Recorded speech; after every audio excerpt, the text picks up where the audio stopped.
여러분 대단히 반갑습니다.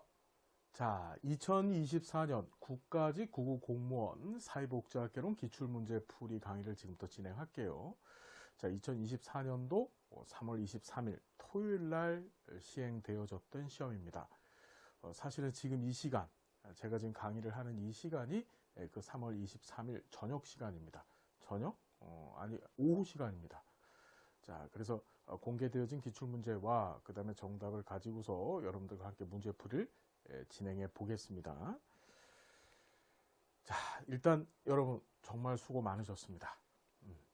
이 세상 누구보다도 정말 열정을 가지고 자신의 인생에 대한 책임감을 갖고 공직자의 길을 가기 위해서 최선을 다해 주신 여러분들, 짧게는 1년 미만도 있겠지만 또는 그 이상 또 많은 횟수에 거쳐서 꿈을 향해 도전하시는 여러분들은 분명히 존경받으셔야 될 분들이시고 또 세상 누구보다도 최고로 잘 되실 분들이십니다. 자, 정말 수고 많으셨고 오늘 이 시험이 치러진 이날만큼만은 좀 편안한 마음, 기쁜 마음 가져주셨으면 좋겠습니다. 자, 이제 차근차근 한 문제씩 풀어볼게요. 지금 이제 답하고 해설이 난이도가 같이 공개가 되어져 있는데 PPT 작성이 그렇게 됐습니다. 양해를 좀 구하겠습니다. 자, 1번부터 볼까요? 사회복사가 클라이언트 입장에 서서 클라이언트가 경험한 감정, 행동, 동기 등을 민감하고 주의 깊게 이해하는 실천 기술은 이랬습니다. 자, 뭐 당연히 공감 기술 얘기하는 거죠. 공감 또는 감정이입이라고 얘기를 해요. 자, 공감이라는 것이 같을 공자, 감정할 때 감자입니다. 즉 같은 감정 갖는 거예요. 클라이언트가 슬퍼하면 같이 슬퍼하고 사회복사가 클라이언트가 기뻐하면 같이 기뻐하고 또 클라이언트가 분노하면 같이 분노하는 것, 그걸 우리가 공감이라고 얘기를 했었습니다. 그래서 항상 그러기 위해선 클라이언트 입장에 서야 되고 또 클라이언트가 현재 경험하고 있는 감정, 그죠? 또는 행동, 우리가 감정을 행동으로 표현하거든요. 또는 그런 감정이나 행동이 나타나게 된 동기, 이유죠.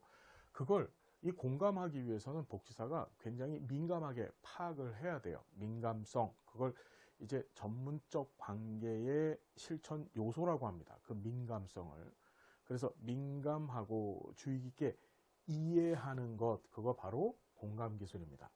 자, 동정, 영어로 PT라고 하는데 여러분 동정은 기술이 아니죠. 예, 우리가 뭔데 사회복지사가 클라이언트를 동정하겠습니까?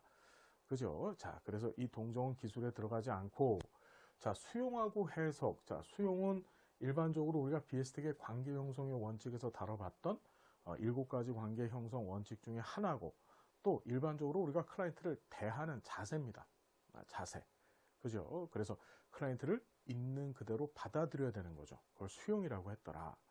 자, 해석 기술도 시험에 자주 출제되어지죠. 해석은 프로이트의 정신분석 이론, 우리 사회복지 실천에서는 그걸 정신역동 모델이라고 했죠. 거기서 주로 많이 사용하는 기술입니다. 기술이에요. 그래서 사회복지사가 클라이언트가 무의식적으로 내뱉은 말 또는 무의식적인 행동, 그 저변에 깔려있는 내용들을, 그죠? 어떤 특정 가설에 기반해서 또는 이론에 기반해서 그걸 해석해 주는 거죠. 주로 그 이론들은 이제 정신분석 이론이 되어집니다. 자, 해석 기술까지. 그래서 너무 쉽다. 난이도 하고요. 정답은 1번입니다. 이게 뿅 하고 나와줘야 되는데 1번이. 예, 그런데 이렇게 달려져 있으니까 조금 그렇습니다. 자, 어쨌든 계속 보자고요. 자, 우리 합격생 필기노트에서 이 공감, 즉 감정이입이 18년도 지방직에 한번 예시문으로 출제가 됐었어요. 그래서 우리 필기노트 114페이지에 있는 내용 뭐 그대로 보시면 되겠더라. 그의 감정, 의미, 경험을 민감하고 주의 깊게 파악하고 이해하는 기술. 민감, 주의 깊게 파악. 뭐 그대로 출제가 됐었습니다. 자, 청소년, 우리 부모님은 폭군이에요. 항상 자기들 마음대로 해요. 나를 미워하고 내가 불행해지기를 바라는 것 같아요. 이게 시험에 나왔던 지문이거든요.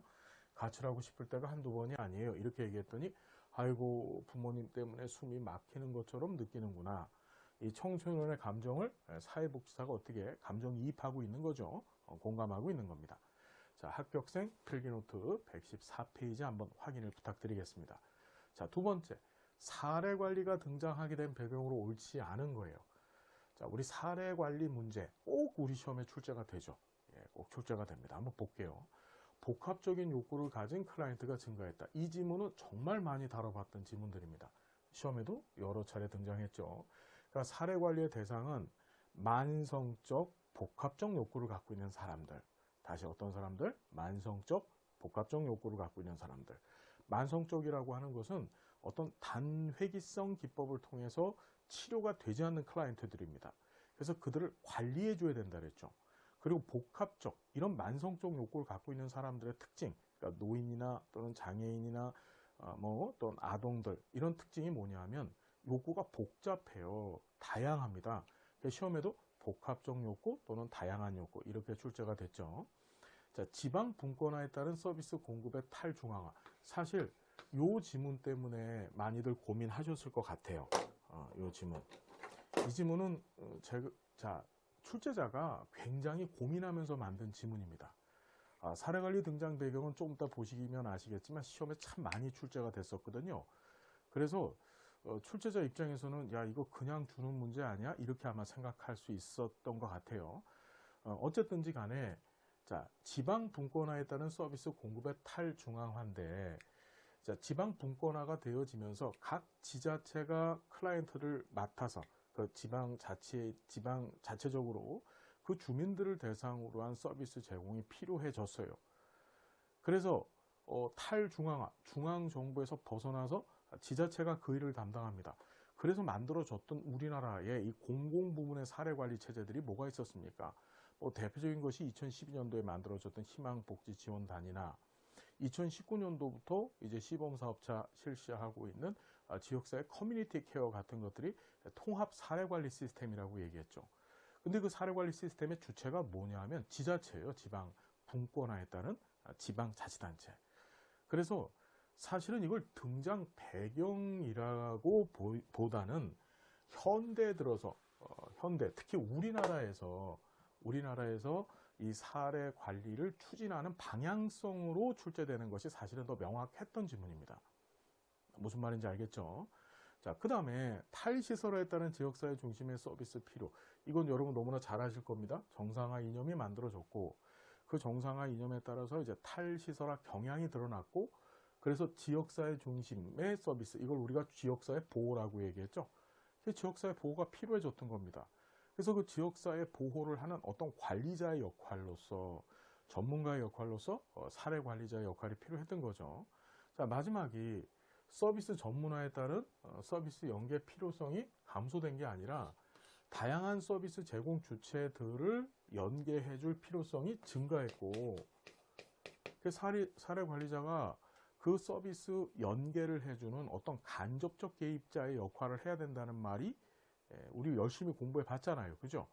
그러니까 이거는 감소가 아니고 증가라고 해야지 맞더라. 뭔 말인지 알겠죠? 난이도 합니다. 이거 한국말 테스트 한 거예요. 우리나라 말. 끝까지 잘 읽느냐. 빨리 문제를 보고 푸는 것도 중요하지만 감소, 증가. 항상 강의 시간에 그런 말씀 드렸었어요. 감소냐, 증가냐, 그렇죠. 저하냐, 또는 지금 말씀드렸듯이 또 상향이냐. 이런 것들에 대한 그 단어들을 빨리빨리 잘 보고서 해석하고 이해하고 문제를 풀어야 된다. 그래서 답은 4번입니다. 자, 우리 합격생 필기 노트에 이제 106페이지에 이 내용이 그대로 있습니다. 등장 배경. 최근에는 20년도 국가직에서 출제가 됐었죠. 내용들 이렇게 있습니다. 이게 미국에서 미국을 중심으로 이제 사례 관리가 등장하게 됐습니다. 그래서 미국에서 이 통합적 실천 방법으로 사례 관리가 등장하게 된 배경하면서 우리가 해당 내용들 그대로 공부해 봤었다. 어렵지 않게 접근할 수 있는 그런 문제였었습니다. 그래서 난이도 하예요. 자, 자살 위험이 이 문제 때문에 대개들 고민했었습니다. 고민하셨을 거예요. 자살 위험이 있는 클라이언트에 대한 개입 방법으로 옳지 않은 것은 이건 제가 강의 시간에 그 위기 개입 모델 얘기하면서 말씀을 드렸었어요. 우리나라는 이제 어느덧 이제 OECD 국가 중에 자살률 1등 국가가 됐어요. 그래서 현재 사회복지 실천 현장에서도 이 자살에 대해서 이제 굉장히 민감하게 또는 이제 적극적인 대처를 요구하고 있습니다. 지금. 그래서 좀 이따 보여드리겠지만 이게 사실은 사실은 제가 강의 시간에도 한번 말씀을 드린 적이 있었었고, 또 제가 사회복지사 1급 국가자격증을 강의를 하는데 그 시험에서는 이미 한번 출제가 됐던 것이 출제된 겁니다. 16회 시험에서, 국가자격증 16회 시험에서. 자, 세부적인 내용 한번 읽어보고 또 한번 해석하고, 그리고 지금 말씀드렸던 그 근거 자료 갖고서 얘기를 좀 해보겠습니다. 자살 유발 요인을 개인 환경, 사회 환경적 차원에서 다각도로 파악해야 된다. 자, 우리는요, 뭐 기본적인 시각이 계속 말씀드렸지만 생태 체계적 관점 갖고 현장을 이해해야 된다 그랬었어요. 생태 체계적 관점은 듀얼 포커스, 이중 초점, 다른 말로 환경 속의 인간관이었었죠. 그러니까 항상 원인을 찾거나 또는 그 원인을 해결하기 위한 어떤 방법을 찾을 때 그 클라이언트 개인뿐만 아니라 사회 환경, 그 클라이언트 바깥에 있는 환경 차원을 다 파악해야 되는 겁니다. 이거는 다시 말씀드려요. 일반적인 실천의 개입의 방법입니다. 시각이에요. 관점, 생태체계적 관점. 자, 절망 척도, 자살 가능성 척도. 굉장히 여러분 생소하시죠? 이 절망 척도 또는 자살 가능성 척도라고 해서 이게 사실은 둘 다 자살 생각이라고 합니다. 자살 생각이라고 해서 사람들이 자살이라고 하는 행동을 옮기기 전에 자살 생각, 나 자살해야지 라는 생각을 갖게 돼요. 그 자살 생각을 하게 되는 근거, 무슨 말인지 이해되시나요?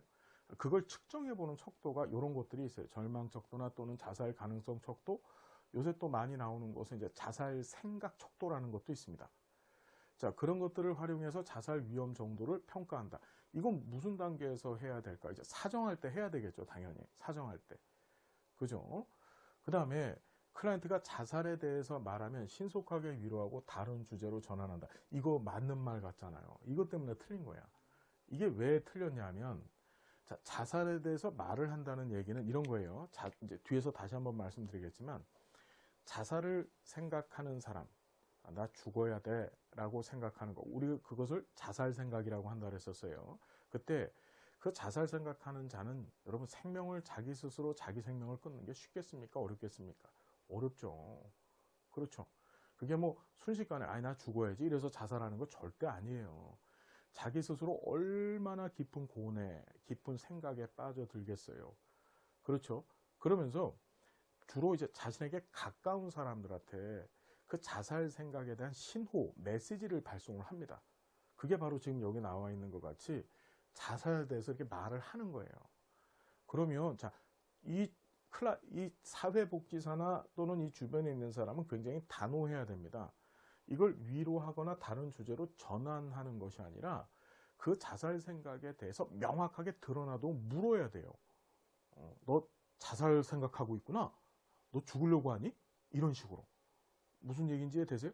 그게 왜 필요하냐 하면 클라이언트는 그 소리를 듣고 나서, 그리고 나서 자기 얘기를, 자기가 자살 생각을 갖고 있다는 것을 그 상대방한테 하는 거예요.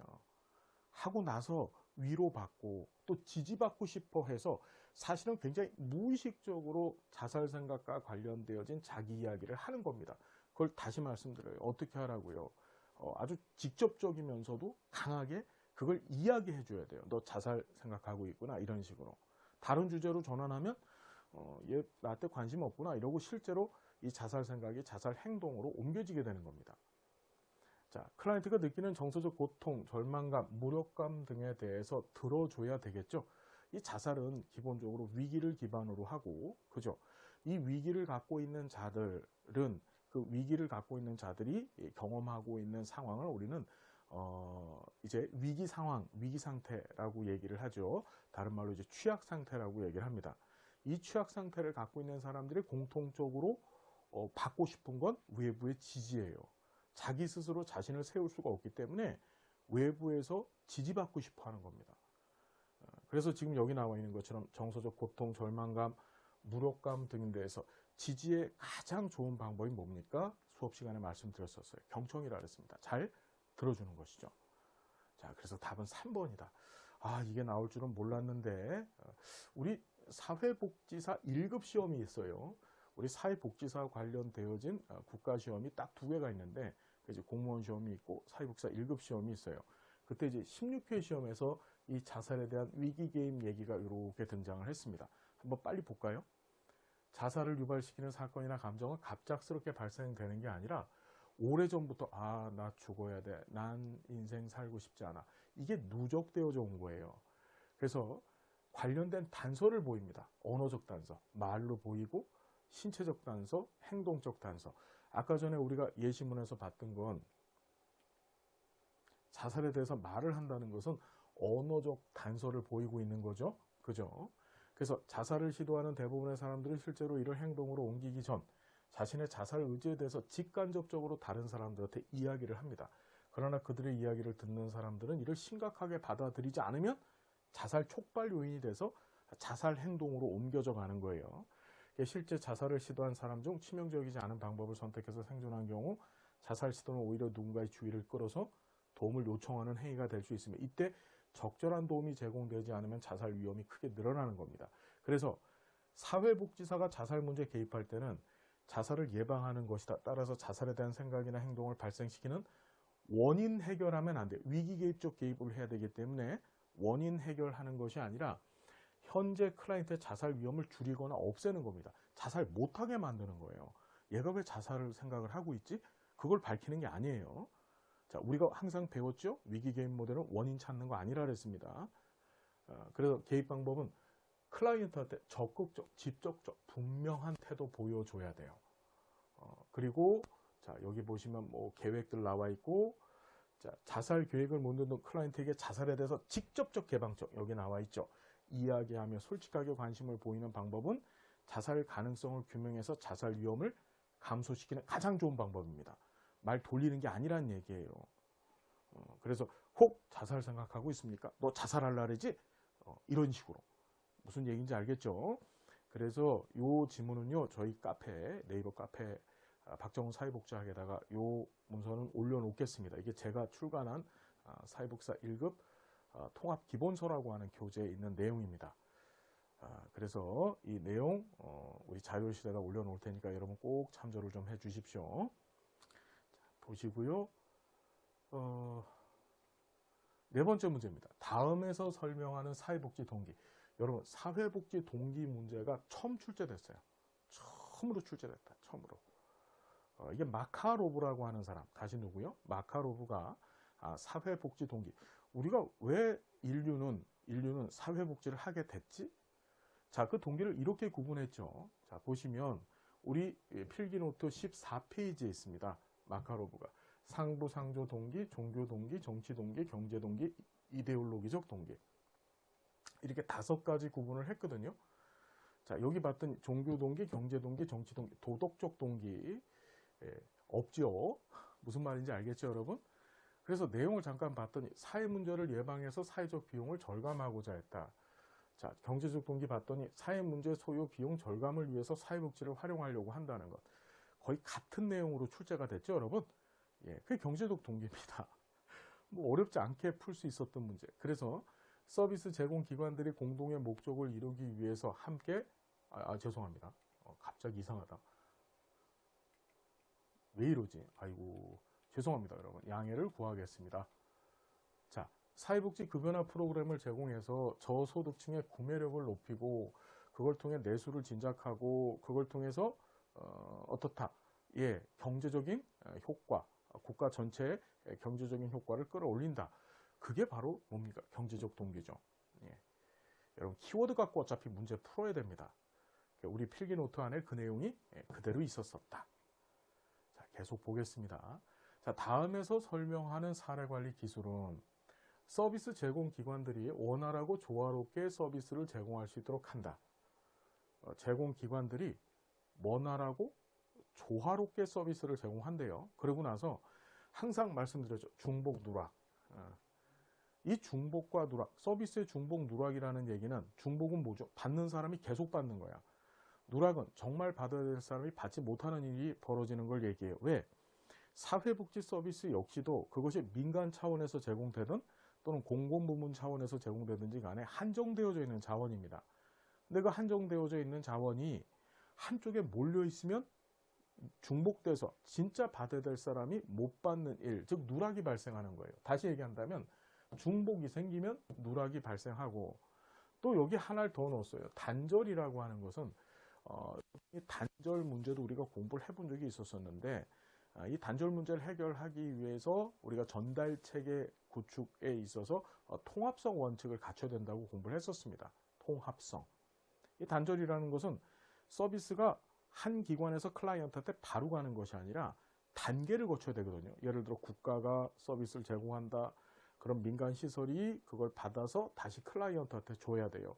그런데 어느 한 부분이, 즉 서비스가 이 전달 체계가 공급자와 공급자 사이에 이 전달 체계가 이 단절되어져 있으면은 종국적으로 클라이언트한테 서비스가 가지 못하는 일이 벌어져요. 그리고 서비스 제공 기관들이 공동의 목적을 이루기 위해서 함께 협력하는 활동. 이게 뭐야? 이게 조종이지 뭐야? 이게 조종이라고. 그래서 우리 뭘 배우셨지? 이 민간 차원에서 이 조종기구로 등장했던 역사적 사건이 뭐였죠? 자선조직협회였었죠. 그러니까 자선조직협회는 조종기구라 그랬습니다. 무슨 기구요? 예, 조종기구. 무슨 얘기인지 이해가 되셨죠? 조종기구. 그러니까 자선조직협회가 했던 일이 뭐예요?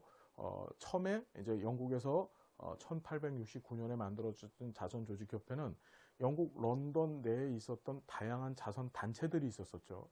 그 단체들에 제공하는 서비스가 중복되고 누락되고 단절되는 일들이 벌어지니까 이런 조직들을 하나로 규합을 해서 뭘 만들었어요? 자선조직협회라고 하는 걸 만들고 걔네들이 중심이 되어져서 뭘 했다? 서비스 조정 활동을 했던 거예요. 참 너무 열심히 공부해 봤던 얘기.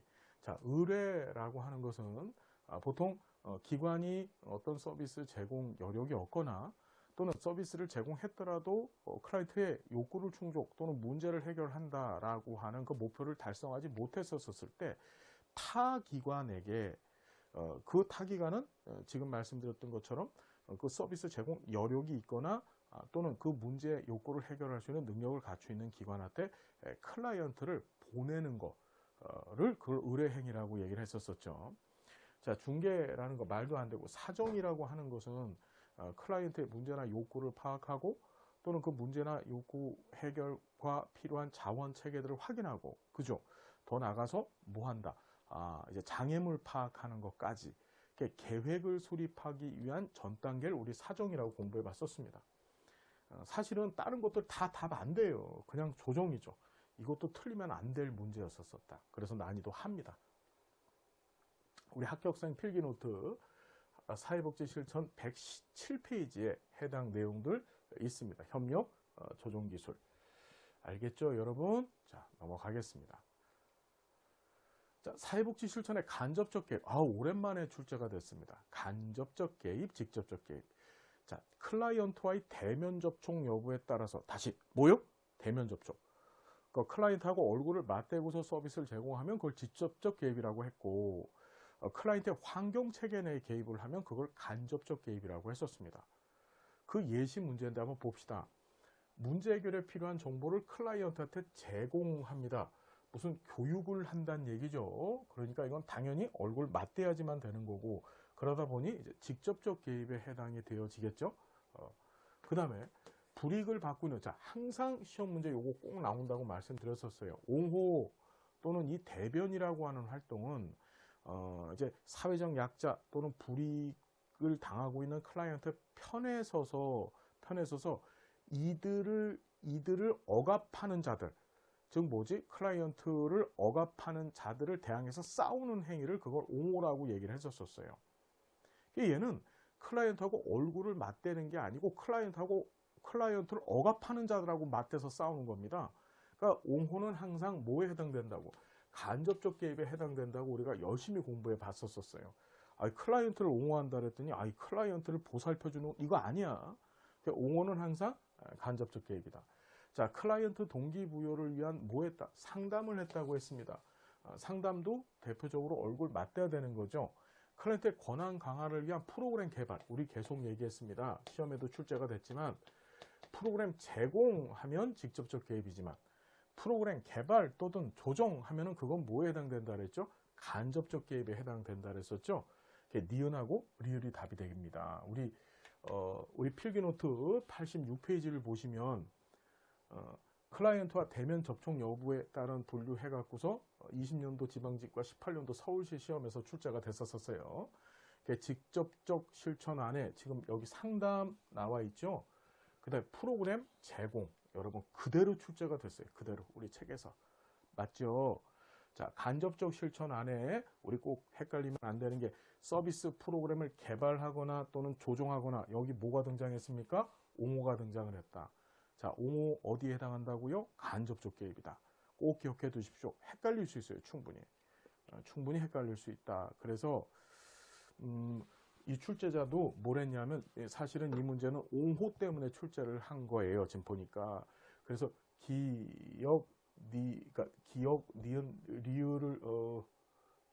리을을 넣어놨잖아요. 그죠? 옹호 때문에 많이들 헷갈리셨을 것 같은데 뭐 제 강의 수강하셨던 분들은 전혀 이상 없이 해결하셨을 것이라고 확신을 합니다. 옹호는 간접적 개입이다. 자, 브래드쇼. 이거 나온다고 계속 얘기했는데 진짜 나왔다. 우리는 시험에 나올 게 꼭 있어요. 자, 브래드쇼가 제시한 욕구에 관한 설명으로 옳은 것 했습니다. 자, 브래드쇼는요, 이제 사회적 욕구 종류 4가지로 제시했죠. 그게 이제 규범적 욕구, 그 다음에 감지된 욕구 또는 느껴진 욕구라고 얘기했고요. 그 다음에 표현된 욕구, 마지막으로 이제 비교된 욕구 또는 상대적 욕구라고 하죠. 자, 이렇게 4가지로 구분했다. 자, 규범적 욕구는 전문가 등, 항상 전문가 또는 등이라고 줘준 이유는 정부가 주로 이제 여기에 해당이 되어지죠. 정해준 바람직한 수준. 그 바람직한 수준이 뭐죠? 최저생계비나 가장 많이 나왔던 것이 그러니까 가장 중요한 예가 최저생계비나 최저임금 같은 것들이죠. 그것과 실제 상태의 차이를 포함한다. 그러니까 정부가 정해준 것, 규범화되어진 거예요. 야, 이게 니네들 욕구야. 항상 그래서 키워드로 전문가 또는 정부 이런 말 나오면 규범적 욕구라고 했었죠. 자, 감지된 욕구라고 하는 건 머릿속에만 있는 욕구라고 얘기를 했었습니다. 그래서 나 배고파, 나 밥 먹고 싶어 이런 것들이 감지된 욕구라 그랬죠. 봤더니 규범적 욕구가 실제 상황에서 욕구 충족의 행위로 나타난 거 말도 안 되고 감지된 욕구가 실제 상황에서 욕구 충족의 행위로 나타나면 그건 표현된 욕구가 되는 거죠. 이건 아예 말이 안 되는 지문이고요. 비교적 욕구는 당사자의 주관적 느낌에 따라서 인식되어진다. 주관적인 느낌을 따지는 것은 감지된 욕구 얘기하고 있는 거죠. 비교된 욕구는 원래 욕구가 존재하지 않았지만 다른 누군가와의 비교를 통해서 이제 발생되어진 후발적인 욕구라고 공부했었습니다. 자, 표현된 욕구는 개인의 인식 정도에 따라서 달라지는 상대적 욕구. 자, 사실은 이것도 너무 쉬운 문제였었어. 말도 안 되는 지문들이 출제가 됐었어요. 그래서 우리 필기노트 6페이지에 해당 내용들 깔끔하게 정리되어져 있고 이제 4번째 시험 문제 출제된 겁니다. 08년도, 14년도 국가직에 나오고 20년도 지방직 나왔다가 올해 또 시험에 출제가 된 거예요, 여러분. 필기노트 가지고 정리하시면 충분합니다. 자, 사회복지 관련 법률 중 재정연도가 가장 이른 것은 연도 묻는 문제를 한 2년 동안 안 냈습니다. 국가직, 지방직 통틀어서.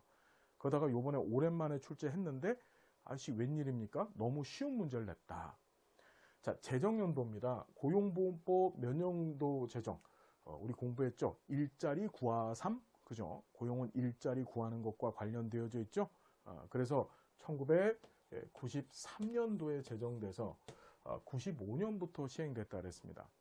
자, 국민연금법은요, 1986년도에 제정됐죠.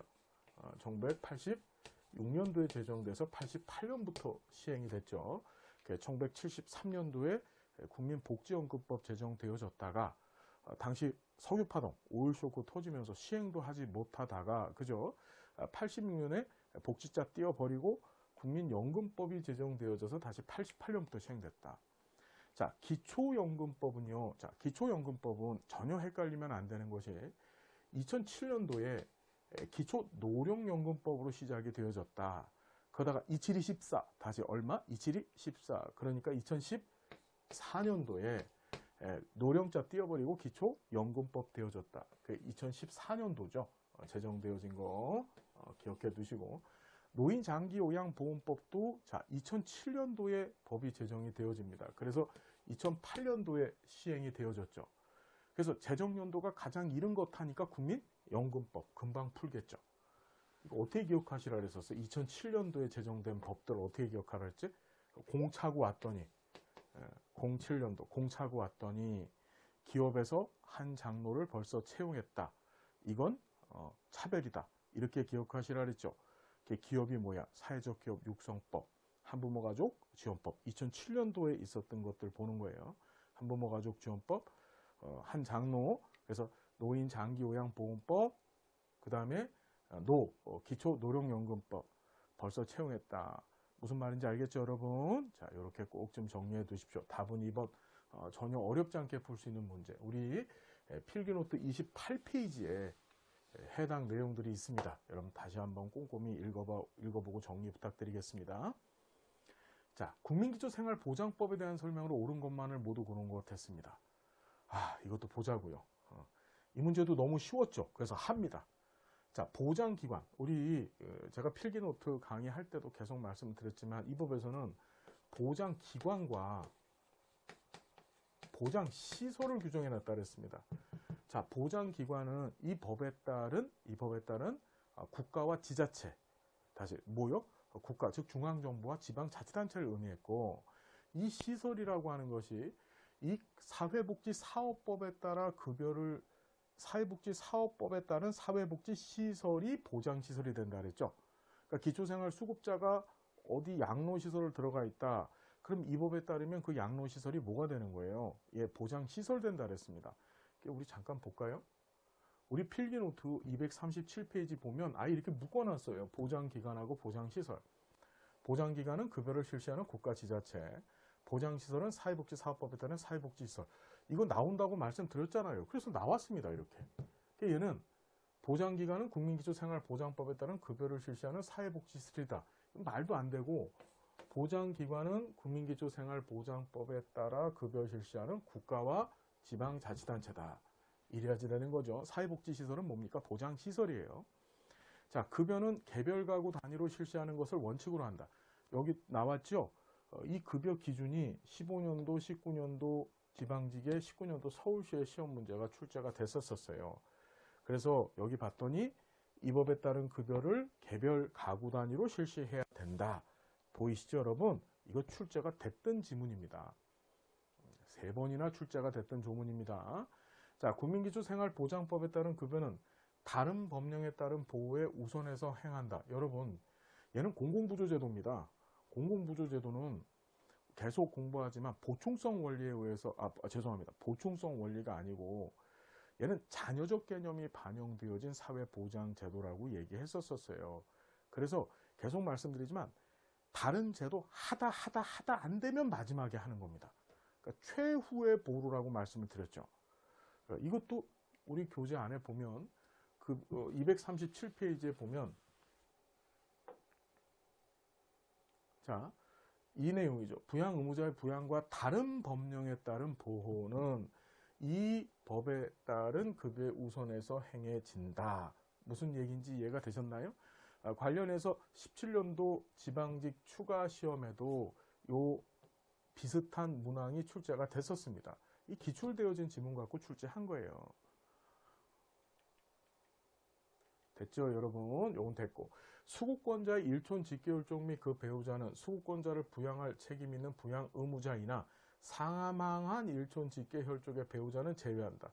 이거 뭐 당연히 국기법상의 정의 규정에서 수없이 우리가 다뤄본 거죠. 봤더니 부양 의무자라고 하는 용어를 쓰는 대표적인 법이 2개가 있는데 국민기초생활보장법하고 그 다음에 노인복지법이라 그랬습니다.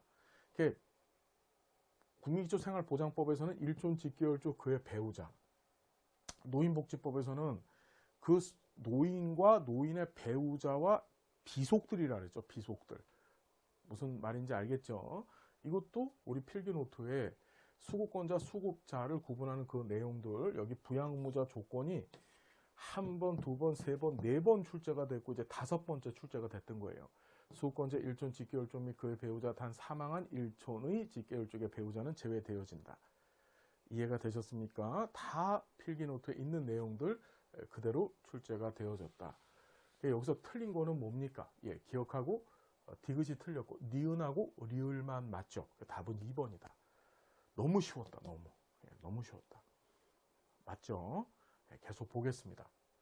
자, 사회복지 실천의 가치와 윤리에 관한 설명으로 옳지 않은 것은, 자, 강의 시간에 항상 말씀드렸지만 이 가치는 상당히 개인적인 것이라 그랬습니다. 그게 개인적인 선호, 좋으냐 나쁘냐의 이야기고, 됐죠? 좋으냐 나쁘냐의 이야기고, 이것은 보통 개인이 갖고 있는 이념과 관련되어져 있다 그랬습니다. 이념이나 또는 신념과 관련되어져 있다 그랬죠. 신념과. 그래서 이것이 어떤 집단이나 또는 사회 내에서 일반화되어지면 그것이 윤리가 되어졌고, 윤리라고 하는 것은 윤리적인 기준을 세워놓고 그 기준 내에서 옳으냐 또는 그르냐로 판단되어졌었다. 걔는 신념의 차원이 아니라 그 신념을 기반으로 한 행동의 차원이라고 말씀드렸습니다. 신념이냐 행동이냐. 자, 보면 가치는 개인의 윤리 기준이 모여서 사회적으로 형성된 행동 지침이다. 여러분 계속 얘기하지만 가치에서 윤리가 나오는 거예요. 가치에서. 그러니까 얘는 어떻게 고쳐야 되냐면, 윤리는 개인의 가치 기준이 모여져서 사회적 또는 집단적으로 형성된 행동의 지침이다. 이렇게 하면은 맞다라고 볼 수 있겠죠. 주어가 잘못된 거죠. 주어하고 요 내용이 틀린 거예요. 가치는 좋은 것, 바람직한 것에 대한 가정이자, 자, 뭐다? 신념이다. 신념 또는 이념. 그래서 여러 가치들이 모여져서 자신만의 신념, 이념을 구성하는 거라고 했었어요. 윤리는 도덕적으로 옳으냐 그르냐에 관한 얘기고 행동과 관련되어져 있는 거죠. 행동이라고 쓰면은, 여기처럼 행동이라고 쓰면은 요거하고 겹쳐지잖아요. 그죠? 1번하고. 그러니까 출제자가 행동자 안 쓴 거예요. 얘를 이제 틀린 답으로 놓고 문제를 풀어야 되기 때문에.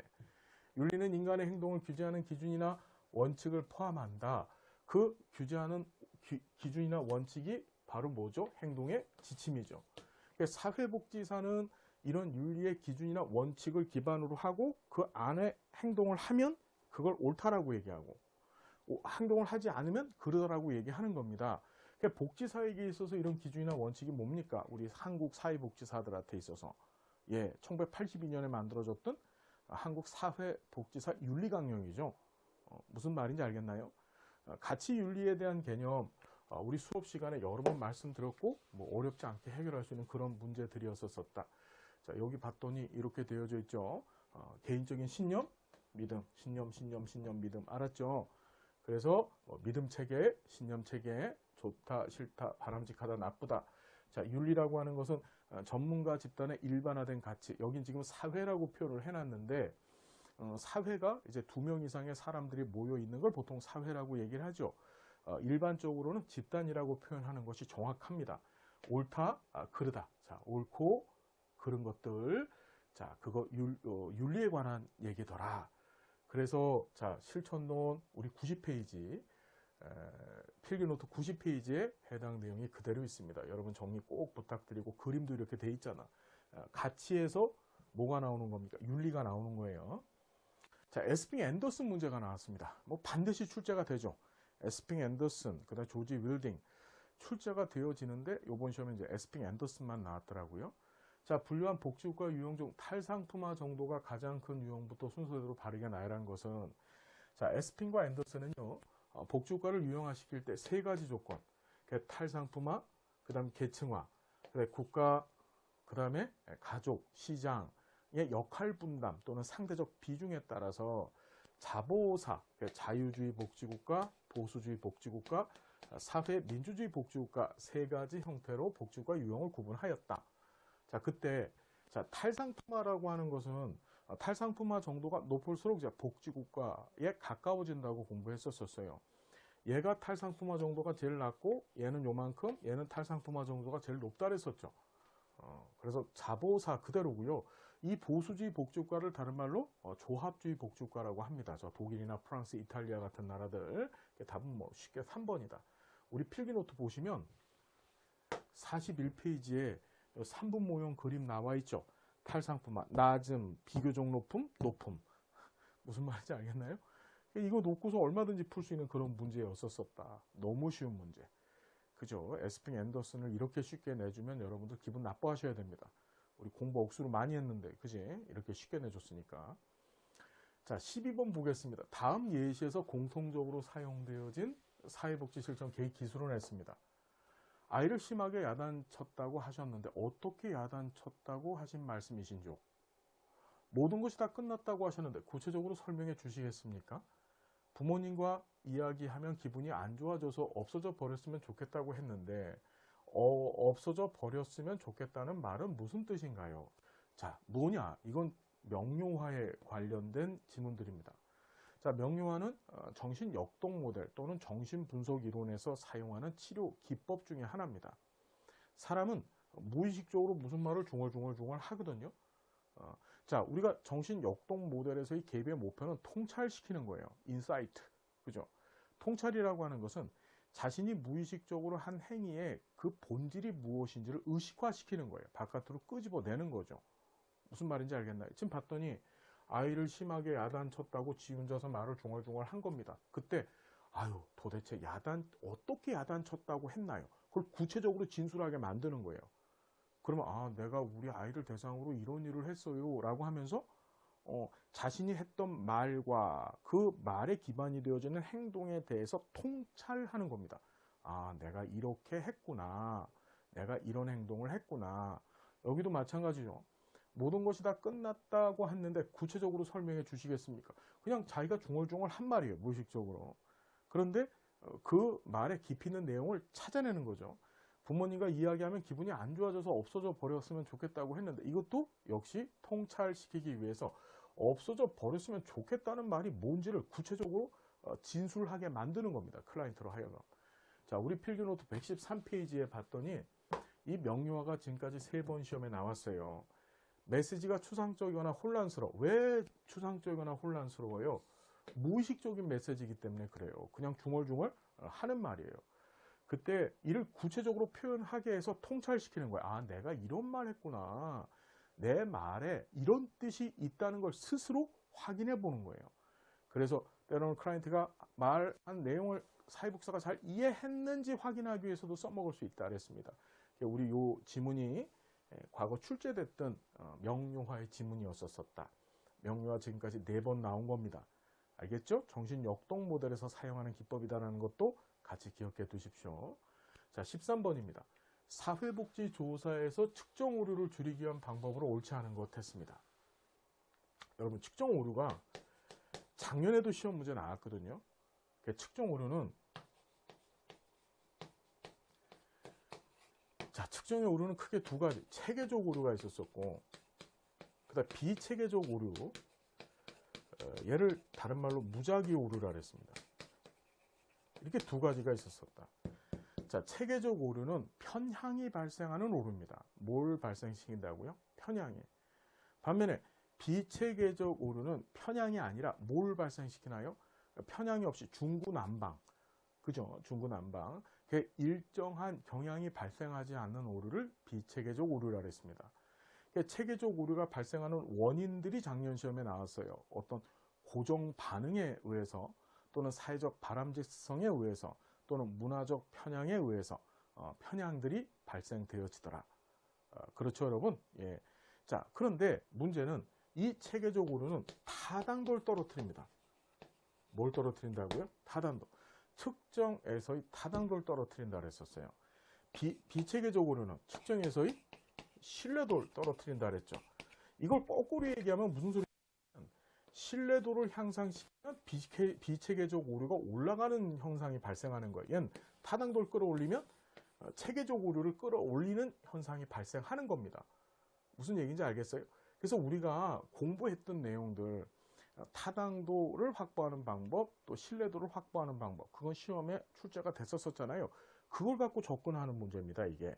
그래서 신뢰도와 타당도가 확보된 측정 도구를 쓰셔야 되고, 이거는 신뢰도하고 타당도가 확보된 측정 도구를 사용을 하게 되면 신뢰도가 확실하게 확보된 측정 도구를 쓰잖아요. 그럼 비체계적 오류 줄어듭니다. 타당도가 확보된 도구를 쓰면 체계적 오류 확 줄어드는 거예요. 자, 조사 대상자가 이해할 수 있는 수준의 어휘를 사용하게 되면 주로 이제 비체계적 오류를 많이 줄일 수가 있습니다. 그 다음에 조사 대상자가 조사에 참여하고 있음을 의식하도록 유도한다. 이게 재밌는 건데 요거 비슷한 지문이 기존에 우리 시험에 나왔거든요. 조사에 본인이 참여하고 있다는 걸 알았었을 때 발생하는 현상을 우리가 뭐라 그랬죠? 조사의 반응성이라고 했습니다. 이 조사 반응성 종류 안에 호손 효과하고 위약 효과 두 가지가 있는데, 참여하고 있음을 알아서 그 조사 결과를 일반화시키지 못했었을 때 그걸 호손 효과라고 했죠. 호손 효과. 우리 배웠습니다. 일반화시킨다는 건 뭐지? 외적 타당도 저해 요인이죠. 얘는 사실 측정 오류와 관련되어진 얘기가 아니라 외적 타당도 저해 요인과 관련되어진 이야기입니다. 관련된 지문 우리가 과거에 출제가 됐던 것들 봤었어요. 편견이 개입될 수 있는 용어를 배제해서 설문지 구성해야 된다. 편견이 있으면 뭐가 발생을 해요, 여러분? 편향이 발생하겠죠. 그렇죠. 예, 그래서 이것이 타당도를 깎아먹는 거예요. 체계적으로를 발생시켜서. 그 답은 몇 번입니까? 3번이죠. 예, 관련해서 67페이지 신뢰도 제고 방안 우리 계속 얘기했었어요. 측정 오류 줄인다는 것은 사실 타당도하고 신뢰도를 확보한다는 얘기가 되는 거예요. 무슨 얘기인지 알겠죠, 여러분? 난이도 하라고 표시되어져 있는데 문제 자체가 너무 유치해갖고 그러니까 응답 범주가 3번이 그래서 하라고 해놨지만 조금 생각을 해봐야 될 그럴 문제였었다. 그래서 항상 머릿속에 체계적 오류는 타당도를 떨어뜨리고 비체계적 오류, 무작위 오류는 신뢰도를 떨어뜨린다. 이렇게 기억을 해두셔야 된다. 자, 보시고 14번. 와, 이 문제 재밌습니다. 볼게요. 우리나라 장애인 복지에 관한 설명으로 옳지 않은 것은, 이 문제는요, 출제자가 지금까지 출제됐던 이 장애인 복지 관련된 법령들, 법령이라기보다는 이제 법률들입니다. 법률들을 통틀어서 출제된 것들 갖고 출제한 거예요. 자, 봤더니 상시 50인 이상의 근로자를 고용하는 사업주는 장애인을 일정 비율 이상 고용하여야 한다. 여러분 여기 볼까요? 20년도 지방직에게 나왔어요. 사업주의 장애인 고용 의무. 우리 필기노트 255페이지에 있습니다. 상시 50명 이상의 근로자를 사용하는 사업주는 근로자 총수의 5% 범위 내에서 의무 고용률을 달성을 해내야 되는 거예요. 그래서 20년도 지방직에서 사업주의 장애인 고용 의무를 상시 50명 이상의 근로자를 고용하는 사업주로 정하고 있다. 이게 출제가 됐고, 자, 활동지원급여. 이게 장애인 활동지원법이 있죠. 예, 그게 이제 작년 시험 지방직에 출제가 됐었습니다. 자, 그 내용이 출제가 됐는데 또 출제됐어요. 장애인이 지역사회 안에서 사회 구성원으로 살아갈 수 있도록 제공해야 된다. 여기 봤더니 자, 23년도 지방직에 활동지원급여는 장애인의 심신상태, 생활환경, 욕구 등을 종합적으로 고려해서 제공해야 된다. 이거는 어디요? 어느 법에 있어요? 장애인활동지원법에 있는 내용이죠. 우리 254페이지에 2번 문항이 있어요. 자, 그 다음에 장애인 지역사회 재활시설은 장애인을 전문적으로 상담, 치료, 훈련하거나 장애인의 일상생활, 여가활동 및 참여활동 등을 지원한다. 우리 장애인 종합사회복지관 같은 것이 이 장애인 지역사회 재활시설에 포함된다 그랬었죠. 그래서 이 지역사회 재활시설도 2012년도 지방직에 출제가 됐었습니다. 우리 필기노트 안에 그대로 이렇게 있습니다.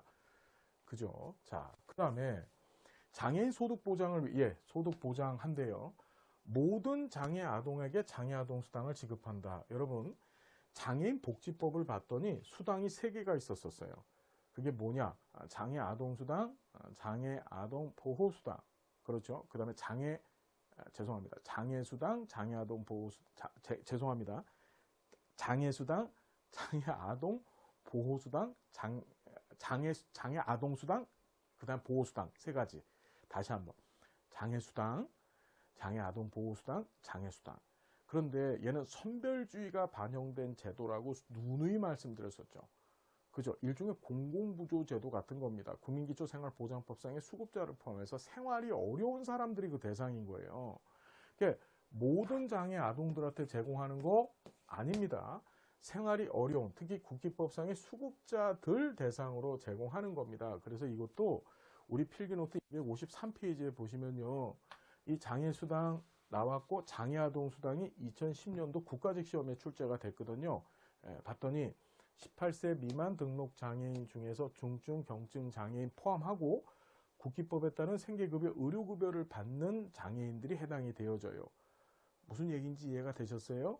예, 항상 말씀드리기를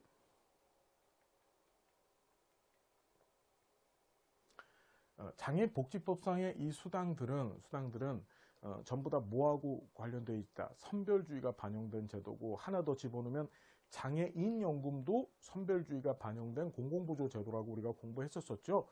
자, 그래서 이것도 진짜 기존에 장애인 관련되어서 출제됐던 법조문을 이 출제자들이 하나하나 찾아갖고 출제한 것 같아요. 답은 4번이다. 이게 어렵지 않았다. 장애아동 수당 얼마나 많이 강조했어요. 예, 그래서 기억하셔야 되고. 자, 요게 처음 출제됐어요. 정신건강증진법은 지금 시험에 한 해도 안 빠지고 출제되고 있는데, 2016년도 제정되어진 이 정신건강증진 및 정신질환자 복지 서비스 지원에 관한 법률상 정신질환자 입원 유형 자의입원, 자, 이 법이 기존의 정신보건법, 1995년 제정되어진 정신보건법을 없애고 이 법이 대체법으로 등장하게 된 이유가 이 자의입원 때문에라고 했었습니다. 자의입원이라고 하는 것은 본인이, 즉 정신질환자가 스스로 입원을 깜짝 놀라라고 이렇게 한 거예요. 예. 그래서 스스로 입원하는 것을 장려하기 위해서 이 자의입원 제도를 활성화시키기 위해서 이 법이 만들어졌다 그랬습니다. 자, 동의 입원, 보호 의무자에 의한 입원, 그 다음에 지방자치단체장에 의한 입원, 응급 입원 등이 있다 그랬었죠. 정신건강 전문 요원이 이게 민간인이 무슨 지가 뭔데 입원을 막 시켜요. 지가 뭔데.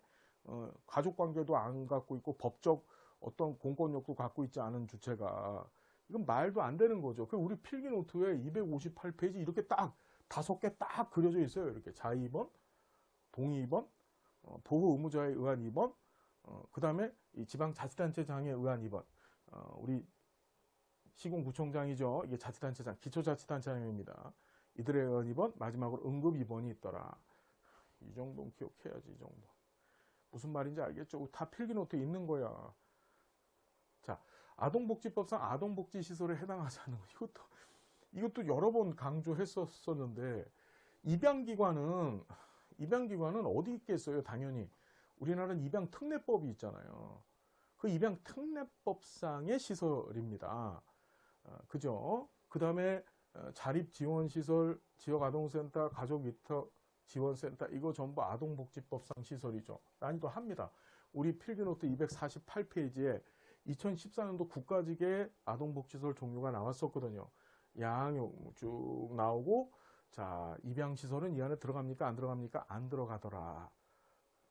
이것도 어렵지 않게 풀 수 있는 문제. 자, 17번. 이것 때문에들 어려웠다고 하시더라고요. 저한테 전화가 왔거든요. 몇 분이. 근데 이것도 가만히 봐요. 윤리강령 시험 문제 꼭 낸다 그랬죠. 예, 나왔습니다. 그래서. 자, 보면 한국사회복지협회 사회복지 윤리강령 내용에 해당하지 않는 것은, 자, 복지사는 클라이언트에게 제공되는 서비스가 더 이상 클라이언트의 이해나 욕구에 부합되지 않으면 업무상 관계와 서비스를 종결한다. 자, 얘는요, 작년도 출제됐던 부분에서 출제를 했어요. 복지사는 클라이언트의 지불 능력을 고려하여, 자, 지불 능력을 고려하면 그때부터 장사를 하겠다는 겁니다. 우린 그거 아니죠. 지불 능력과 상관이 없는 겁니다. 그에 합당한 복지 서비스 제공해야 되면 이를 이유로 차별해서는 안 된다. 여러분 여기 보면 사회복지사의 윤리기준 안에 기본적 윤리기준, 전문가로서의 실천, 네 번째 경제적 이득에 대한 실천이 23년도 지방직에서 여기서 나왔어요. 그런데 이번 24년도 국가직에서, 자, 이게 나왔죠. 지불 능력에 뭐 없이? 상관없이 복지 서비스를 제공해야 하며 이를 이유로 차별해서는 안 된다.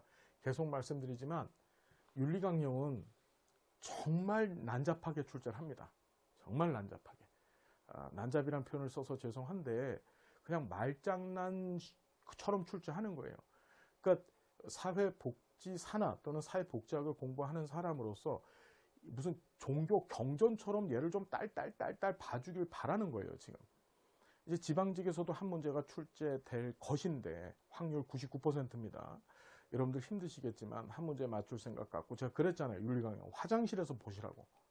그죠? 화장실에 앉아서 매일 심심할 때 버스 타고 갈 때, 전철 타고 갈 때 한 번씩 보는 겁니다.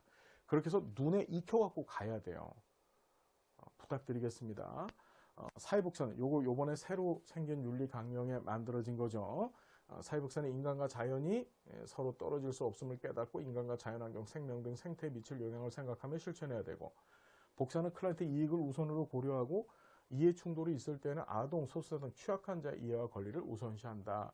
정말 말도 안 되는 문제가 출제됐었습니다. 2번이고요. 자, 18번 좀 잠깐 볼게요. 사회보험, 윤리강령 관련된 건 우리 필기노트 96페이지에 해당 내용들이 있습니다. 꼼꼼히 여러분들 꼭 부탁드리겠습니다. 꼼꼼히 계속해서 공부해 주셔야 돼요. 자, 18번. 사회보험과 민간보험에 대한 설명. 자, 사회보험하고 민간보험 비교하는 문제가 또 오랜만에 출제됐어요. 자, 보면 사회보험은 민간보험보다 가입의 강제성이 크다. 왜요? 정보의 비대칭성 문제가 발생을 하고, 보험은요. 그렇죠? 그래서 그 비대칭성 때문에 발생하는 도덕적 해이와 역의 선택 문제를 해결하기 위해서는 전체 사회 구성원들을 대상으로 한 강제 가입해야 된다 그랬죠. 그래서 등장한 게 사회보험이었었습니다. 사회보험은 가입 강제성이 크고 강제적 가입이 원칙이고, 사회보험은 법령으로 보험료가 결정되고, 민간보험은 개인의 계약에 의해서 결정된다. 너무 쉽죠? 자, 여기 좀 볼게요.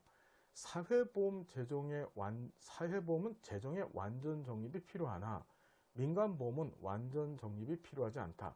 여러분, 완전 정립이라고 하는 얘기, 우리 보험제도를 운영할 때 소요되어지는 재정을 마련하는 것, 특히 연금제도를 운영할 때 소요되어지는 재원을 마련하는 방법은 크게 적립방식하고 부가방식이 있다 그랬었어요. 적립방식이라는 것은 형평성 차원에서 내가 받을 연금액을 내가 미리미리 불입을 하는 거예요. 내가 미리미리 쌓아놨다가 그걸 나중에 돌려받는 구조가 바로 적립방식이죠. 반면에 부가방식이라고 하는 것은, 부가방식은 누가 하는 거지? 이거는 젊은 세대들이 늙은 세대들한테 세대 간 재분배를 시키는 것이 부가방식이라고 했었습니다. 볼까요? 사회보험은 부가방식이 가능해요. 강제로 젊은 세대들한테 보험료를 걷어갖고 나이 먹은 사람들한테 주면 돼요. 그런데 적립방식도 사회보험은 할 수 있습니다. 강제로 야, 너 개인 네가 늙어서 받을 연금 지금부터 내. 그래서 나중에 너 혜택 받아. 이렇게 가는 거죠. 그런데 민간들한테는 부과를 할 수 있을까요? 없을까요? 민간한테는 부과가 안 돼요. 민간은 부가 방식을 쓰면 누가 부가 방식을 쓸 수 있겠습니까? 아무나 붙잡고서 저 삼성생명에서 지나가던 아무 젊은이나 붙잡고서 야, 너 우리 보험회사에 늙은 사람들이 있는데 이 사람들이 쓸 보험료를 네가 좀 내줘봐. 이렇게 해야 되는데 그거 안 되겠죠. 자, 봐요. 사회보험은 적립방식하고 부가방식을 다 쓸 수 있고, 또 완전 적립을 필요한데 완전 적립하지 않아도 돼요. 왜냐하면 완전 적립이라고 하는 것은 내가 받을 연금액을 내가 다 모아야 된다는 건데, 그렇지 않고 조금만 내고 부족한 부분을 국가가 세금으로 메워주는 경우도 있는 거예요. 그런데 민간보험은 반드시 완전 적립을 해야 되는 거야. 무슨 얘기인지 알겠어요? 내가 적립을 못했잖아? 보험료를 몇 달 밀려서, 그럼 민간보험 바로 해지시켜버리죠. 보험료 한 달, 석 달 못 내셨습니다. 아유, 그럼 지금부터 혜택 못 받습니다. 또는 보험료 밀렸습니다. 그러면 지급 정지시키겠습니다. 이렇게 나오는 거예요. 민간보험은. 그러니까 정리하자면 이렇게 정리해야 돼요. 사회보험은 재정에 있어서 완전 적립할 수도 있고, 또는 부가 방식으로 갈 수도 있고, 이 적립과 부가를 합해놓은 통합 방식 또는 수정 방식이라고도 합니다. 그렇게 갈 수도 있지만 민간보험은 정말 완전 적립으로 가야만 되는 거예요. 안 그러면 민간보험회사들은 망합니다. 자, 됐죠? 그래서 3번이 틀렸고, 사회보험은 물가 상승에 따른 실질 가치 변동에 대한 보장성이 민간보험보다 높죠? 무슨 말인지 이해가 됐나요? 그래서 소비자 물가 상승률을 반영하잖아요. 사회보험은요. 지금 연금제도가 특히 그렇다 그랬죠. 자, 봤더니 우리 필기노트 185페이지에 여기 재정 운영 방식 여기에 그대로 나와 있어요. 무슨 말인지 알겠습니까? 자, 정리되셨죠? 그러니까 필기노트 185페이지에 와, 이게 오랜만에 나왔다. 국제연합 아동권리협약 문제가 나왔어요. 이거 다시는 안 나올 거라고 생각했는데 또 튀어나왔다. 우리 시험이 이래요. 나왔던 거 또 냅니다. 자, 설명으로 옳지 않은 것은 우리 아동권리협약에 보면 아동의 권리를 네 가지로 정해놨다 그랬습니다. 생보, 발참, 그죠? 생존권, 또 보호권, 발달권, 참여권이라 그랬죠. 생존권은 자, 적절한 생활 수준, 아동은 자신의 생존과 관련되어진 적절한 생활 수준, 주거, 영양, 보건 등을 통해 생존을 보장받아야 될 권리다. 사회 또는 가족, 부모로부터. 자, 보호권은 모든 아동이 위험에서 보호받고 안전하게 살아야 되고, 발달권은 자, 이 발달이라는 것은 자신의 잠재 능력을 최대한 발휘해서 자신이 갖고 있는 현 발달 단계에 맞게끔 또는 그 이상의 잠재력을 발휘시켜야 된다. 그게 발달권이에요. 자, 참여권 봅시다. 왜 권리의 객체? 자, 아동권리협약에서는 말 그대로 아동권리협약입니다. 아동을 권리의 주체로 봐요. 객체로 보는 게 아니고. 그러니까 아동에게 영향을 미치는 일에 보호자가 참여할 권리를 제시하는 것이 아니라 아동 스스로 자신과 관련되어진 것에 참여할 권리를 갖는다야. 아니, 넌 애니까 애가 뭘 알아. 이게 아니라는 거예요. 그러니까 생보발참 기억하시라고 누누이 말씀드렸고, 이건 사실 지금 말도 안 되잖아요. 이 4번 이게 말도 안 되는 질문이 나온 거예요. 이게 4번. 그래서 우리 필기노트 117페이지에 이게 지금 세 번째 나온 거예요. 아동권리협약. 자, 국가직에서 12년도에 나왔고 19년도에 서울시에서 출제가 됐어요.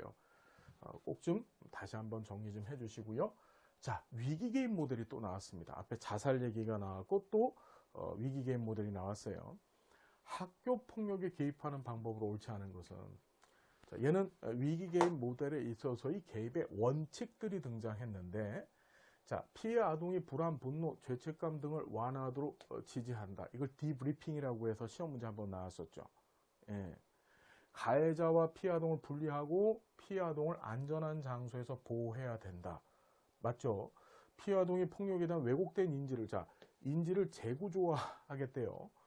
이거는 인지 행동 모델, 특히 앨리스의 합리적 정서 치료 모델, 정서 행동 치료 모델에서의 개입의 목표죠.